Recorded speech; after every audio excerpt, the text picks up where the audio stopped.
Республика пока не будет оштрафована на 214 миллионов рублей за провал первого этапа федеральной программы переселения из ветхого и аварийного жилья. Решение взыскания приостановлено, так как регион выправляет ситуацию.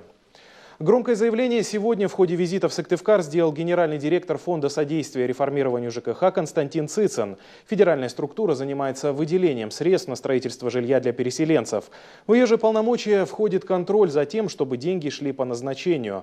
По словам уже председателя наблюдательного совета госкорпорации Сергея Степашина, работа региону по-прежнему предстоит большая, но от помощи никто не отказывается. Были на этой встрече и сюрпризы. Подробности у Максима Васильева. Коми в рейтинге регионов федеральной программы по переселению пока в числе аутсайдеров, но не явных. Забайкалье, Карелия, Тува. Здесь, по словам Сергея Степашина, с переселением совсем все плохо. И пусть в Коми строительство 200 с лишним домов пока идет с отставанием, огонек надежды на выполнение обязательств не просто затеплился, горит все увереннее. Было плохо в Коми, но вы сегодня слышали, я Сергея Анатольевича давно очень хорошо знаю в разных должностях. Знаю, если он говорит, он делает. Поэтому надеюсь, что следующий наш приезд будет связан с тем, что мы будем благодарить руководство области, республики за выполнение программ. Приостановка штрафов 214 миллионов рублей – новость для республики приятная, а еще и стимулирующая. Практика сокрытия аварийного и ветхого жилфонда должна быть пресечена. План реанимации первого этапа прописан пошагово. Если республика будет его соблюдать, а она его соблюдает неукоснительно, штраф могут и вовсе отменить. Представители фонда ЖКХ это косвенно подтвердили. Гости из Москвы привезли деньги на финансирование следующих этапов. Добрый путь, что называется. Но к доброму пути полагается немножко денег добавить. Мы вчера правлением фонда одобрили очередную заявку Коми. Кстати, давно этого не делали почему-то.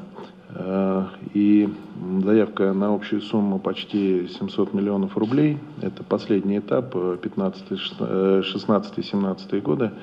И, соответственно, вручаю Сергею Анатольевичу платежное поручение на авансирование этой программы 30%. Это 230 миллионов.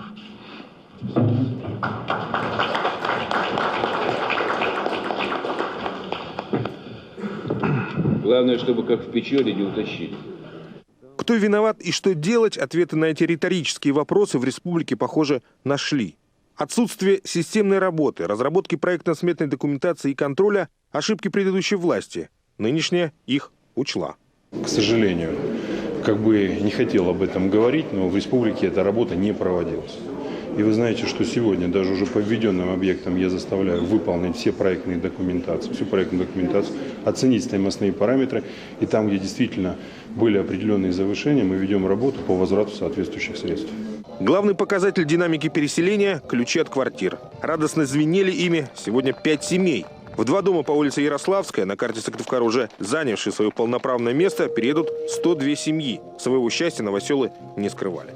Сердце стучит, голова болит, плакать хочется. Но это от счастья, правда.